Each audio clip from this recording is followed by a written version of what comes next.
Hi, I'm Dan Q, and today I'd like to tell you about Oxford Zoo. Oxford is a city with many things. Dreaming spires, winding rivers, iconic architecture, an airport with delusions of grandeur. But if you're looking at the title of this video and you're confused, you're probably not alone. Oxford doesn't have a zoo. But briefly, for a few years in the 1930s, it did. Our story begins with Frank Cooper. In 1867, he inherited his father's grocery store on Oxford High Street, but what would eventually make Frank Cooper famous would be his Cooper's Oxford marmalade, which made him a household name. In fact, it wasn't Frank Cooper who came up with the recipe for Oxford marmalade. That would be his wife, Sarah Jane, but that's another story. The Coopers built a new factory to ramp up their production of jam. They made a lot of marmalade, and they made a lot of money. And when Frank Cooper died in 1927, a lot of that fortune passed on to his son, William Frank Cooper. Now, this bit is speculation, but I like to imagine that at some point around 1880, little Willie Cooper said to his father, "Daddy, will you take me to the zoo?"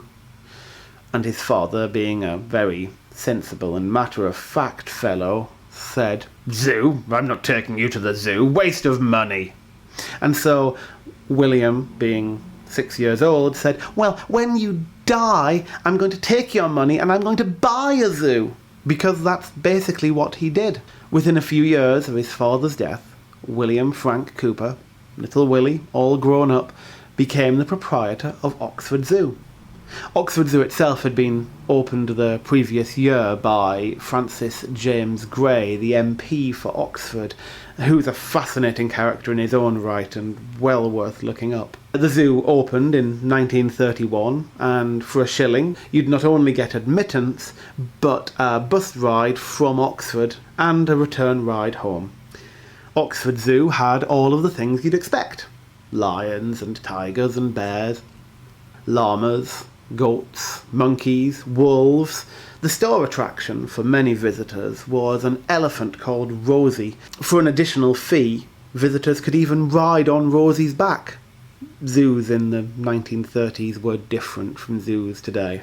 William Cooper's favourite animal was reportedly a tiger called Sheba, who loved him so much that she would come to the bars of her cage and purr at him when he approached. The petting zoo was also popular. On the site of what is now Kidlington Police Station's car park, it comprised a variety of animals, and while it's hard to line up the original maps from the time and maps from nowadays, I'm pretty confident that the pig pen was where the entrance to the police station now is. You can write your own joke here if you like.